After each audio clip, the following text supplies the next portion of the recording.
Da ni'n chwilio am ymgeiswyr ar gyfer tair swydd. Yn fras, mae Menter Môn yn ceisio ychwanegu gwerth at adnoddau cynhenid bydd cymunedau lleol yn Môn, y Gwynedd a'r Gogledd Orllewin. Y swyddi sgynnon ni ydy uwchreolwr cynlluniau ar Ynys Môn yn gweithio'n swyddfa ni yn Llangefni. Bydd y swyddog yma'n gyfrifol am arwain, amryw o dimoedd a rheoli cynlluniau ar lefel strategol. Mae'r cynlluniau'n cynnwys y Fenter Iaith, y cynllun Leader a cynllun o'r enw Cwlwm Seiriol. Mae gennym ni swydd uwch swyddog cynlluniau a mae hon yng Ngwynedd o'n swyddfa ni yn Porthmadog.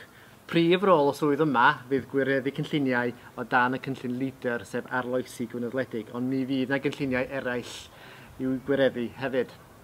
Mae gennym ni hefyd swydd uwch swyddog cyllid a bydd y swyddog yma'n arwain yn tîm cyllid ni yn Llangefni o dan gorychwiliaeth yn rheolwr cyllid.